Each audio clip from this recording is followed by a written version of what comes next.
तर नमस्कार, स्वागत आहे तुमचं शेतीने हवामान यूट्यूब चॅनलमध्ये. तर शेतकरी मित्रांनो जे आहे, आज दिनांक आहे 18 जानेवारी आणि उद्याच्याला आहे 19 जानेवारी.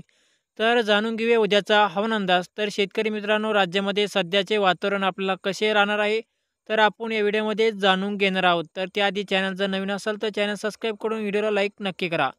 तर शेतकरी मित्रांनो, राज्यामध्ये सध्या आपल्याला जर वातावरण जर पाहायचे म्हटलं तर आपल्याला सध्या फक्त थंडी आणि थंडीमध्ये आपल्याला जाणवत आहे. रात्रीच्या दरम्यानसुद्धा आपल्याला थंडी जाणवत आहे आणि सकाळी-सकाळी सुद्धा आपल्याला थंडीची पाडा थंडीत जाणवत आहे. आणि जे आहे शेतकरी मित्रांनो, राज्यामध्ये सध्या आता पावसाचे वातावरण आपल्याला पाहायला मिळणार नाही. तसेच याबद्दल हवामान अभ्यासक पंजाब डॉक्टरने सुद्धा या ठिकाणी नवीन अंदाज दिलेला आहे व त्यांच्यानुसार सुद्धा राज्यामध्ये आता 1 फेब्रुवारीपर्यंत म्हणजे राज्यामध्ये पुढील आ, 10 ते 15 दिवस आपल्याला राज्यामध्ये जे आपलं वातावरण हे पूर्णपणे या ठिकाणी कोरडे राहणार आहे. फक्त थंडीमध्ये वाढ होताना आपल्याला पाहायला मिळेल. राज्यामध्ये जवळ-जवळ 1 तारखेपर्यंत राज्यातील हवामान पूर्णपणे या ठिकाणी कोरडे राहील.